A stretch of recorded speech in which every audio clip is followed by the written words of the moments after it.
Hello students, good morning. Today we are going to discuss question number 38 and 39 which are based on a new concept.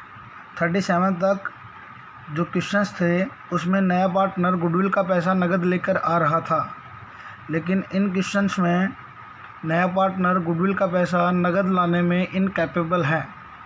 तो उस case में हमें क्या करना पड़ेगा। तो स्टूडेंट्स, जब मैंने गुडविल का टॉपिक आपको डिस्कस किया था कॉन्सेप्चुअली, तो उस दिन मैंने आपको बताया था कि उसके करंट अकाउंट को हम डेबिट कर देंगे जितना उसका शेयर बनेगा प्रीमियम फॉर गुडविल के लिए, और सैक्रिफाइसिंग पार्टनर को उनके सैक्रिफाइसिंग रेशियो में क्रेडिट कर दिया जाएगा। और इसका लॉजिक मैंने बताया था कि नए पार्टनर को डेटर बना देंगे और सैक्रिफाइसिंग पार्टनर को क्रेडिटर बना देंगे। तो एंट्री हो जाएगी debtor account debit to creditor, यानी C's current account debit to sacrificing partner capital account. Okay, so let we start question number 38। Here two partners are given in the ratio 3:2. They are admit C for 1/5 share.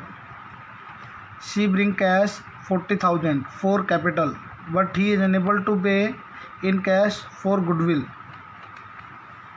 On the date of admission, the firm's goodwill was valued rupees 25,000. You have to pass necessary journal entries. So students, first of all, C cash में 40,000 और goodwill के कुछ भी नहीं ला रहा, तो जितना वो कैश में ला रहा है कैश की एंट्री कर दीजिए। तो एंट्री बन जाएगी बैंक अकाउंट डेबिट, किसके लिए लेकर आ रहा है बेटा, वो कैपिटल के लिए। तो एंट्री हो जाएगी bank account debit to C's capital account, और ये अमाउंट वो लेकर आ रहा है 40,000 रुपये। नरेशन हो जाएगा बीइंग कैपिटल ब्रोट बाय सी। ओके, अब हमारी जो दूसरी एंट्री होगी वो गुडविल के लिए होगी, और गुडविल के लिए क्वेश्चन में क्लियर बोल रहा है ही इज अनेबल टू पे इन कैश फॉर गुडविल। तो स्टूडेंट्स, मैंने आपको बताया था कि नए पार्टनर के करंट अकाउंट को डेबिट कर देंगे और जिन पार्टनर्स ने सैक्रिफाइस किया उनको क्रेडिट कर दिया जाएगा। यहाँ पे कुछ क्वेश्चन नहीं बोल रहा कि कौन सैक्रिफाइस कर रहा है, तो यहाँ पे हम ये मानेंगे कि दोनों सैक्रिफाइस कर रहे हैं इन देयर एग्जिस्टिंग रेशियो। तो एंट्री बन जाएगी to A's capital account to B's capital account, और ये गुडविल के एडजस्टमेंट हम कर देंगे। तो यहाँ पे फर्म के गुडविल 25,000 रुपये दी हुई है, तो वर्किंग नोट में हमें पहले सी का शेयर निकालना पड़ेगा, C's share in goodwill, that will be 25,000 into 1/5, तो ये हो जाएगा 5,000।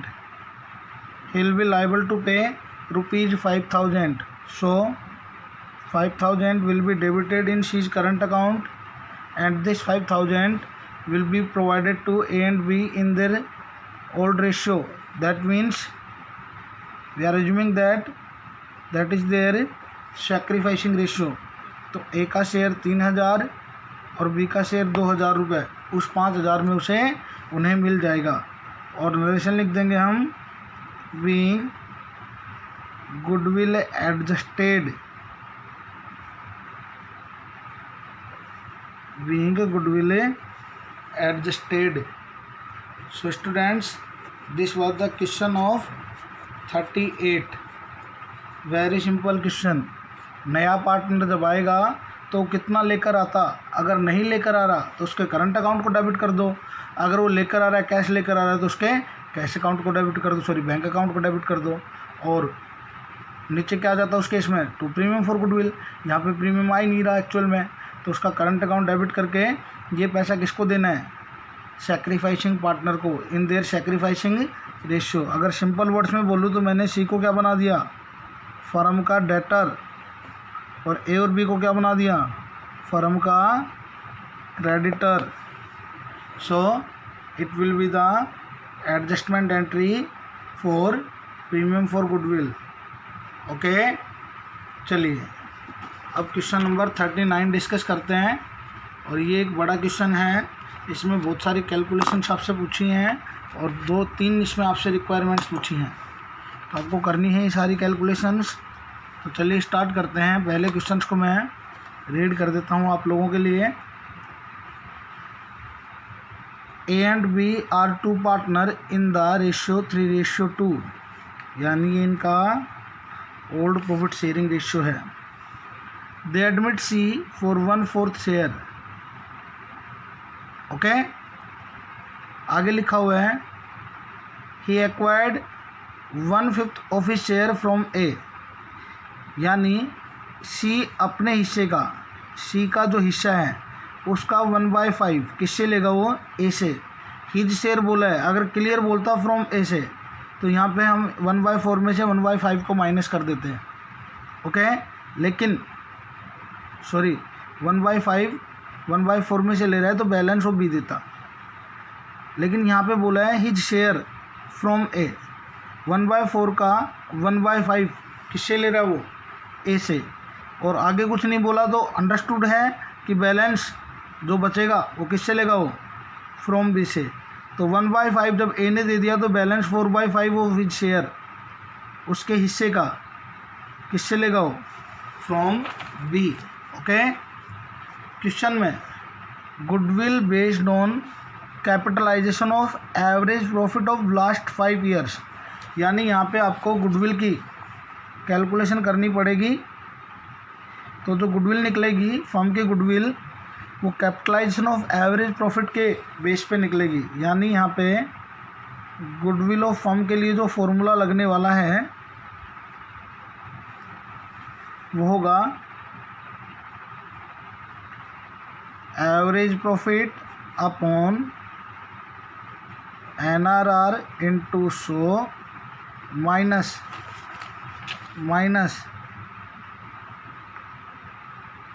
Average capital employed. तो यहाँ पे गुडविल की कैलकुलेशन के लिए you have to require average profit, normal rate of return and capital employed, average capital employed. Okay, तो चलिए आगे बढ़ते हैं। क्वेश्चन 31 मार्च 2014 का प्रॉफिट 50,000 रुपये था। 31 मार्च 15 का प्रॉफिट 1,20,000 था, जिसमें including gain ₹40,000 on sale of fix assets. ये 40,000 रुपये जो गेन हुआ, ये गेन आपका एबनॉर्मल गेन माना जाएगा, क्योंकि फिक्स एसेट्स को रेगुलर बेसिस पे नहीं बेचा जाता। ये एबनॉर्मल ट्रांजैक्शन था, तो एबनॉर्मल ट्रांजैक्शन की वजह से अगर कोई गेन होता है तो उसे एबनॉर्मल गेन माना जाएगा। दूसरा, 31 मार्च 16 को लॉस गिवन है 60,000 after charging loss by fire. Loss by fire का मतलब क्या होता है बेटा? एबनॉर्मल लॉस, यानी ये लॉस आपको रूटीन एक्टिविटी में नहीं होता, तो ये लॉस आपका घटा हुआ है, तो इसको हमें एडजस्ट करना पड़ेगा। 31 मार्च 17 को लॉस था 1,00,000 रुपये, और बोला है इसमें after charging compensation ₹1,50,000 for voluntary retirement, यानी जो एम्प्लॉय वॉलंटरी रिटायरमेंट ले लेते हैं उनको कंपेंसेशन पे किया जाता है। तो obviously employees daily voluntary retirement नहीं ले रहे होंगे, it is not to regular transaction. तो यहाँ पे ये भी क्या है आपका? Abnormal expenses. ओके, 31 मार्च 18 को आपके पास profit, P means profit, L means loss, 1,90,000 के प्रॉफिट थे। 1/4/2018 को फर्म की एसेट्स 7,00,000 रुपये, और जो लाइबिलिटीज़, करंट लाइबिलिटीज़ हैं वो 2,20,000। तो इन दोनों का difference will be capital employed. NRR is 12%। आगे क्वेश्चन बोला है she bring ₹1,25,000 for his goodwill but unable to bring his share of goodwill in cash, लेकिन अपने हिस्से की गुडविल वो कैश में पे नहीं कर रहा। आपसे पूछा है calculate C's share of goodwill. Number 2, calculate new profit sharing ratio and pass journal entries. तो सी का शेयर निकालने के लिए हमें पहले फर्म की गुडविल निकालनी होगी और उसमें 1/4 निकाल देंगे तो वो हो जाएगा C's share in goodwill. So first of all we have to require to calculate goodwill of firm and this goodwill will be calculated on the basis of capitalisation method. So let we start from goodwill of firm. तो मैंने यहाँ पे formula लिख दिया है, average profit upon NRR into 100 minus average capital employed. तो students हमें यहाँ पे एवरेज प्रॉफिट और एवरेज कैपिटल एम्प्लॉयड की रिक्वायरमेंट होगी। तो जो आपको गिवन है वो आप पुट कर दें क्वेश्चन में। NRR इज गिवन 12% माइनस, अब हमें दो चीज़ें चाहिए, एवरेज प्रॉफिट और एवरेज कैपिटल एम्प्लॉयड। सो हम बनाएंगे working note. First of all average profit, working note number 1।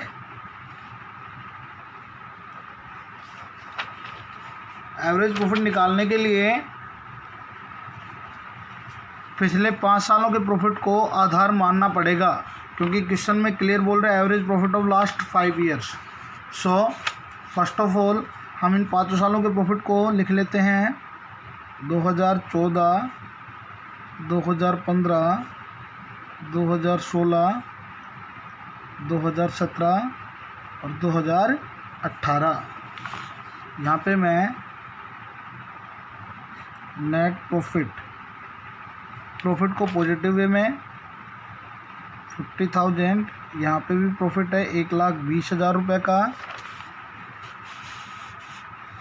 2016 का लॉस है 60,000 का, तो इसको मैंने नेगेटिवली ले लिया।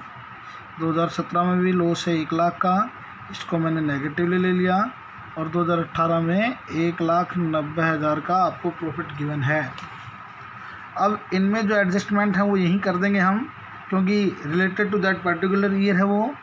तो यहाँ पे पहले adjustment abnormal gain on sale of fix assets, कौन से साल में? 2015 में। Abnormal gain on sale of fix assets 2015 में 40,000 का आपको एबनॉर्मल गेन हुआ। तो this abnormal gain will be deducted from such profit, क्योंकि ये एबनॉर्मल गेन यहाँ पे शामिल था और ये गेन आपको रूटीन में नहीं मिलने वाला। So it will be deducted from that profit.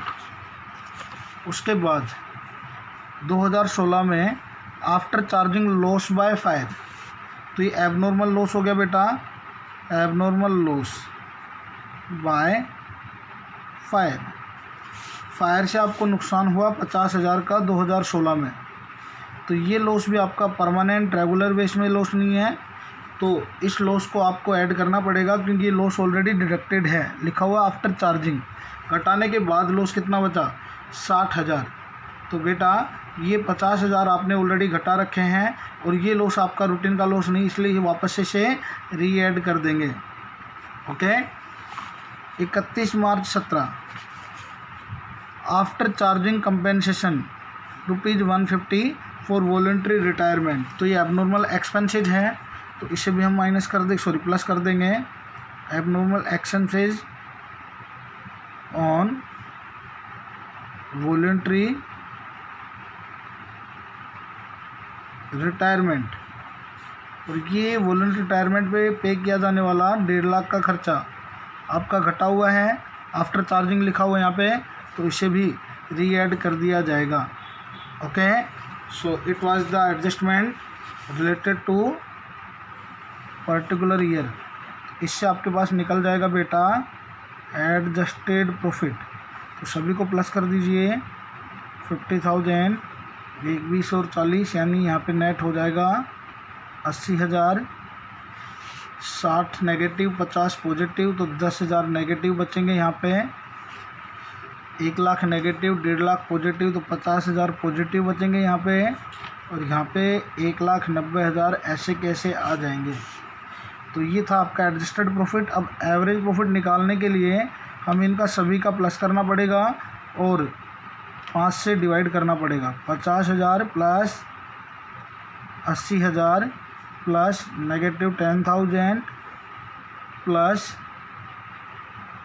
50,000 plus 1,90,000। तो जितने पॉजिटिव हैं उनको जोड़ लीजिए और जितने नेगेटिव फिगर उनको माइनस कर दीजिए divided by 5।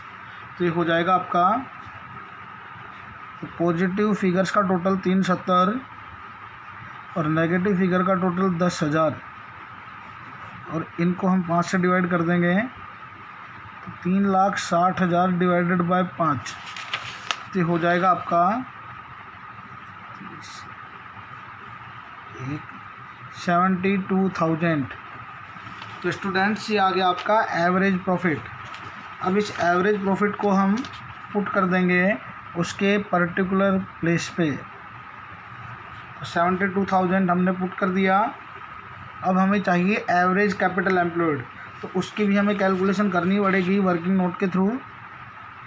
Working note number 2,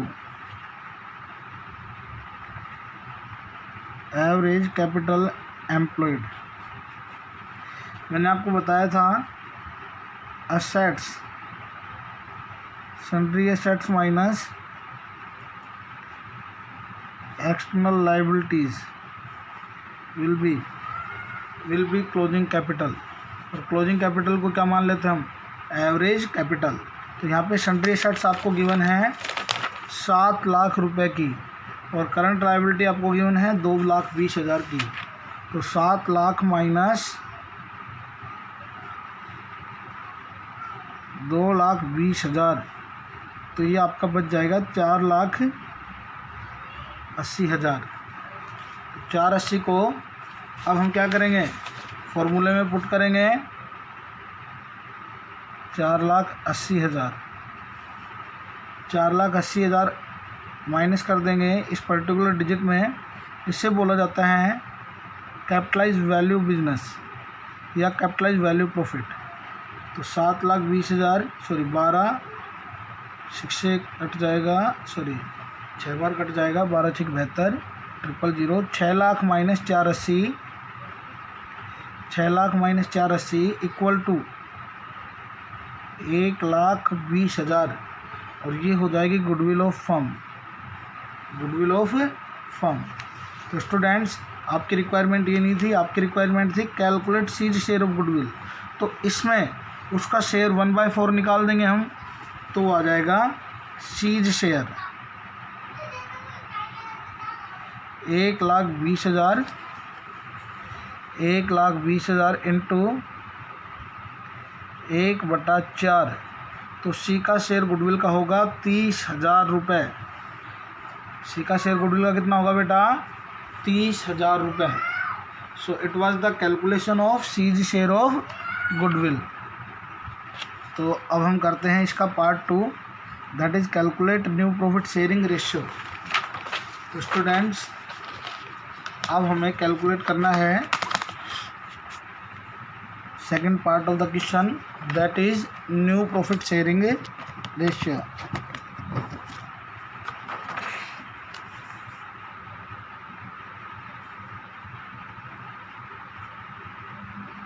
calculation of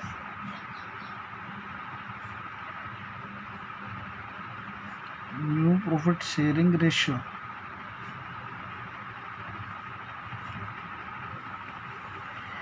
यहाँ पे मैं क्वेश्चन को एक बार फिर से समराइज कर देता हूँ। ए और बी 3:2 में पार्टनर हैं, वो सी को 1/4 के लिए एडमिट कर रहे हैं और सी अपने हिस्से का ऑफ हिज शेयर कितना 1/5 ऑफ हिज शेयर किससे, फ्रॉम ए से। तो obviously balance 4/5 of his share किससे ले रहा हूँ, फ्रॉम बी से। अगर ऑफ हिज नहीं लिखा होता और डायरेक्ट ए और बी लिखा होता तो डायरेक्ट इनके शेयर में से माइनस हम कर देते हैं। यहाँ पे वो फर्म का होता, लेकिन अब यहाँ पे 1/4 का होगा। तो यहाँ पे हम लेंगे सबसे पहले let base profit of firm rupees, all the denominators multiplied by each other. तो यहाँ पे 5, यहाँ पे 4 और यहाँ पे भी इनका बेस कितना है 5। तो 100 रुपीज़ को हम क्या मान ले हैं बेस प्रॉफिट। पहले इस 100 रुपीज़ को ए और बी बांटते थे और बाद में ए बी सी तीनों बांट रहे हैं। तो ए और बी 100 रुपये को 3:2 में बांटेंगे तो 60 ए के हिस्से में और 40 बी के हिस्से में आएंगे। अब इनका जो शेयर है वो घट जाएगा क्योंकि ये करेंगे सेक्रीफाइस, और न्यू पार्टनर को क्या होगा बेटा गेन। तो इस प्रकार इनका न्यू शेयर निकल जाएगा। तो न्यू पार्टनर आ रहा है 1/4 के लिए। 100 रुपये का 1/4 मीन्स 25 में वो कह रहा है कि अपने हिस्से का, यानी उसका हिस्सा 25 रुपये है, उसका 1/5 ऑफ हिज शेयर मीन्स 25 किससे फ्रॉम ए से। 25 का 1/5 यानी 5 रुपये ए से, और 25 का 4/5 यानी 20 रुपये बी से चार्ज करेगा। तो ए का शेयर बचेगा 55, बी का शेयर बचेगा 20 और सी का शेयर होगा 25। तो इस प्रकार से बाद में 100 रुपीज़ बांटे जाएंगे। 55, 20, 75 और 25 100 रुपये। तो 100 rupees to be dispose in this form, यानी इनका जो रेशियो होगा न्यू रेशियो, ये 5 से कट रहे हैं 11:4:5। 5 11 जा 55, 5 4 जा 20, 5 5 जा 25। So it was the new profit sharing ratio between A B and C. अब थर्ड केस, थर्ड रिक्वायरमेंट जो है पास जर्नल एंट्रीज।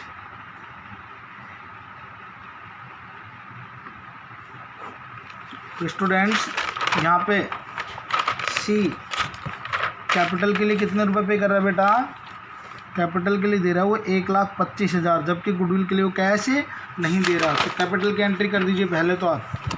तो एंट्री हो जाएगी bank account debit to C's capital account being cash brought by C as capital.